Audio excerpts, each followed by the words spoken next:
Merci. Donc, on ouvre la discussion s'il y a des questions.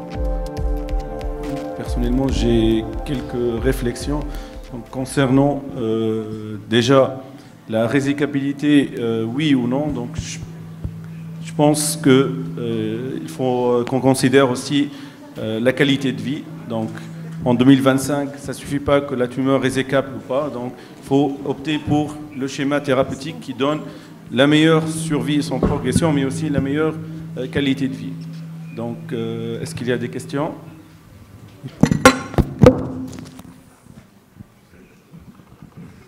Merci.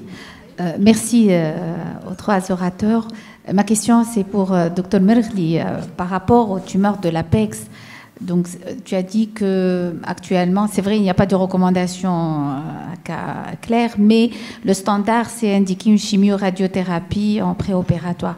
On sait que les chirurgiens n'aiment pas beaucoup la radiothérapie avant la chirurgie. Donc, est-ce qu'il y a des précautions ou des recommandations à passer pour que l'acte ne soit pas gêné par la radiothérapie préopératoire? Peut-être le délai, je ne sais pas. C'est quand même pas, c'est la radiothérapie curative. Ça veut dire qu'il y a une 60 degrés et tout après une bonne période. Mais là, c'est une radiothérapie de 45 degrés et avant 4 semaines de la chirurgie, ça n'influence pas le geste chirurgical. Donc, il n'y a pas de problème. D'accord, merci. Il n'y a pas de fibrose. Juste poser une petite question à l'ensemble de nos amis. Est-ce qu'avec le nombre de malades que nous voyons, le nombre de patients, est-ce qu'on n'a pas actuellement fait une étude tunisienne pour savoir où est-ce qu'on en est avec nos moyens? Parce que c'est vrai que les études prospectives ou les études d'avenir sont intéressantes, mais actuellement, avec les moyens que nous avons, d'autant que le concomitant est difficile en radiothérapie, depuis que les radiothérapeutes, maintenant privés, ont accès avec la CNAM, donc, Fitounes, avec le nombre de malades, les RCP un peu partout, Sousse, Sfers, Tounes, où est-ce qu'on en est dans nos attitudes? Alors, si je peux répondre, dans quelques jours, on va lancer notre étude, donc l'INCTUN, qui va être une étude registre avec des inclusions qui vont durer 6 mois pour avoir des réponses justement à ce genre de questions très rapidement. Il va y avoir, rien qu'en pneumologie, 23 centres qui vont participer. On est aussi beaucoup... on compte beaucoup sur nos amis oncologues, radiothérapeutes et chirurgiens thoraciques. Donc tout le monde va inclure du nord au sud. Je pense que de Béja, Jandouba, mais également jusqu'à Mednine. Donc tous ces centres-là vont participer et j'espère que avec un suivi de 1 an, on aura des réponses très très rapides avant l'implémentation de ce qui a été présenté lors du DigiHealth, qui est donc un registre des cancers à partir donc de la base de données du DMI du centre d'informatique. Alors je ne sais pas du tout comment vont s'y prendre le centre informatique concernant donc l'activité privée. Je n'ai pas d'idée pour le moment. Donc c'est une plateforme qui a été mise à disposition gratuitement par les laboratoires Roche et qui va être hébergée au niveau du centre. Je ne sais pas quand est-ce que ça va démarrer, mais pour notre étude, elle va démarrer incessamment. Sur le plan, on a une question pour l'assistance. Sur le plan pratique, actuellement, est-ce que l'accès à la radio-chimiothérapie concomitante est faisable dans nos structures? La radiothérapie est aujourd'hui prise en charge en totalité par la CNAM. Donc ça simplifie énormément donc, les prises en charge. À l'hôpital.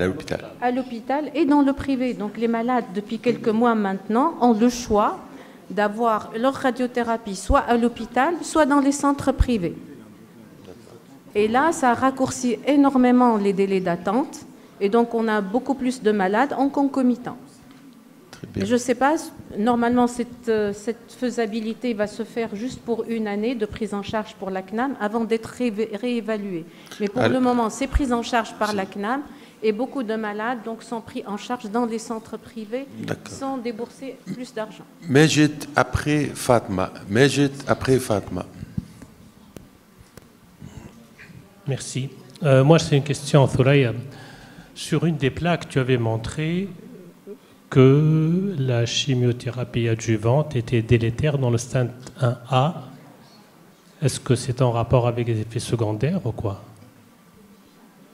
Délétère, c'est-à-dire qu'elle n'augmentait pas significativement la survie. Avec ou sans, c'était pareil, voire même Quand on inutile. dit délétère, c'est qu'elle aggrave.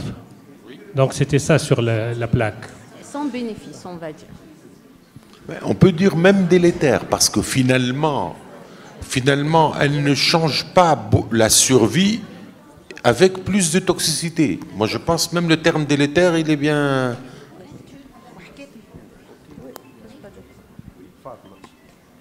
Alors, ma question est pour Dr Fenish. Alors, pour le traitement opératoire, est-ce qu'en fonction du stade, pour l'immunothérapie, est-ce qu'en fonction du stade 2 ou 3, on privilégie un schéma plutôt adjuvant que néo-adjuvant? Moi, je dirais qu'on s'orienterait, quel que soit le stade aujourd'hui, pour le néo-adjuvant, clairement. Clairement, pour le néo-adjuvant.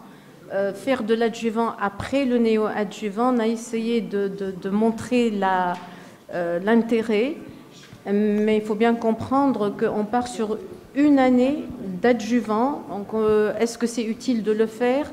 Est-ce qu'on gardera l'immunothérapie post-opératoire au moment de la récidive, hein? Donc c'est peut-être un peu plus, on va dire, raisonnable et judicieux.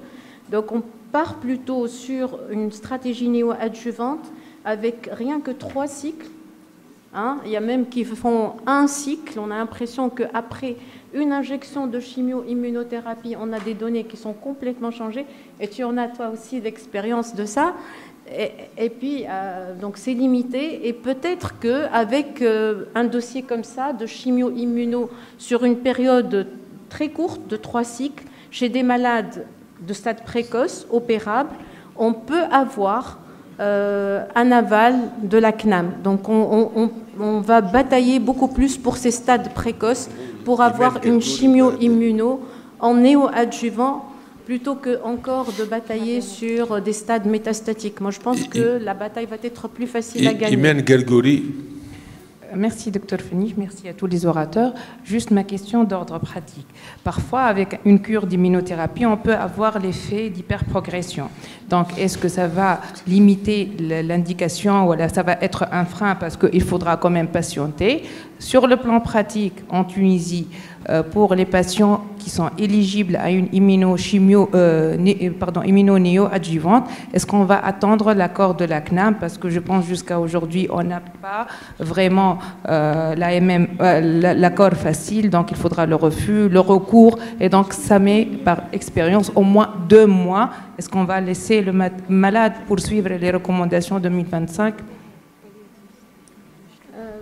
De toute façon, pour le moment, il n'y a pas du tout d'AMM, de chimio-immuno en néo-adjuvant, mais je pense qu'avec un dossier qui est assez solide et les résultats des essais, on peut tout à fait déposer une demande pour que justement il y ait une reconnaissance et une prise en charge de la chimio-immuno en néo-adjuvant. Après, pour les malades en hyperprogression, donc de toutes les façons, on peut évaluer la réponse après la 2e cure, après la 3e cure, et voir comment les malades se comportent. Bien sûr, évidemment, si on est dans le doute d'une vraie progression, là, ils vont échapper à la chirurgie. Barbilhem, je voudrais te poser une question. Maintenant, avec le courant pathologique de reconsidérer la pathologie cancéreuse comme presque une maladie chronique. Parce qu'en fait, c'était ça. Elle tuait, on considérait qu'elle écourtait la vie, mais maintenant, on va dans ce sens-là. Est-ce que, Ahna, dans le cancer bronchopulmonaire, parce que tu n'as pas beaucoup insisté, je voulais avoir ton avis, la place de la maintenance dans le traitement de maintenance. Est-ce que le traitement, parce que consolidation et maintenance, ce n'est pas la même chose. Consolidation, c'est un temps court, mais est-ce que la maintenance a un sens? Quelle est sa place actuelle? Est-ce qu'il y a des travaux dans ce sens? Effectivement, donc, cette étude pacifique donc, a été faite avec le concept initial de donner le durvalumab uniquement pendant une année. Donc l'essai Pacifique 8, je pense, donc actuellement en cours pour tester l'immunothérapie pendant 2 ans. Donc sinon, on ne sait pas encore, donc on n'a pas encore les résultats d'autres études qui évaluent un traitement au long cours. Donc est-ce qu'il y a d'autres questions dans la salle? Oui. Lydia. Oui, Kram. En fait, comme tu as dit, Soraya, en l'absence d'AMM, est-ce que le fait de faire passer le dossier en RCP et d'avoir une décision de la RCP, est-ce que ça permet d'avoir une réponse positive au niveau de la CNAM, comme ce qu'on est en train de faire pour les fibroses pulmonaires, pour le Nintedanib par exemple? Et est-ce que ceci ne devrait pas aboutir à la révision des recommandations tunisiennes et à les mettre à jour pour essayer d'imposer une nouvelle attitude à la CNAM? Beaucoup de questions en une seule. Je vais essayer de répondre.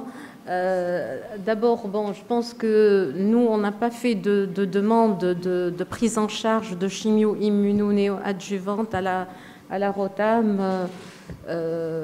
Donc c'est plutôt des malades qui vont acheter donc leur immunothérapie en complément à la chimiothérapie.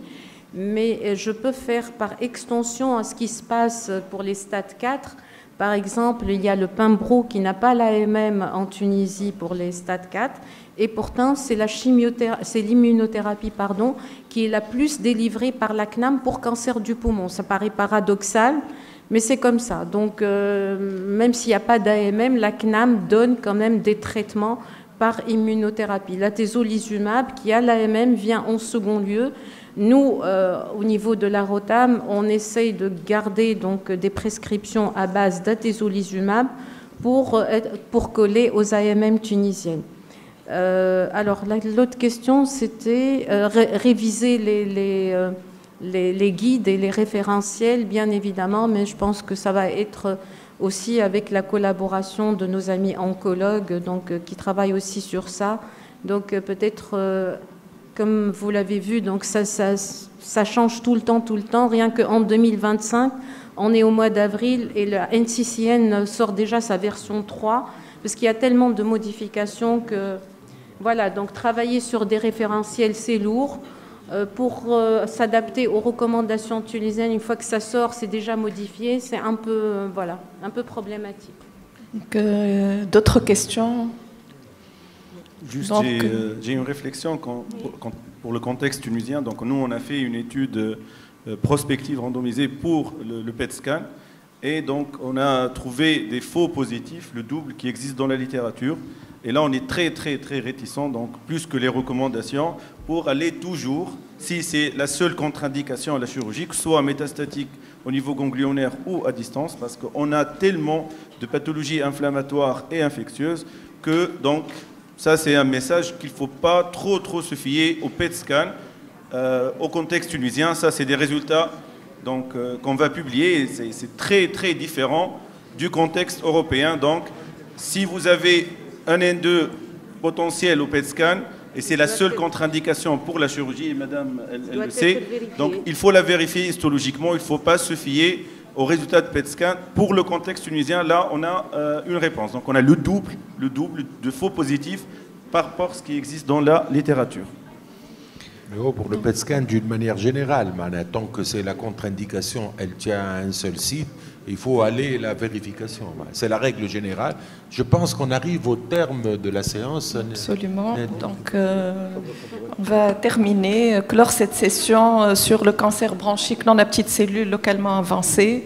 Nous remercions tous les orateurs pour la qualité de leur présentation, tous les présents, et je remercie en tant que trésorière les laboratoires qui nous ont soutenus, et nous vous invitons à un déjeuner, et nous allons reprendre donc à 14h.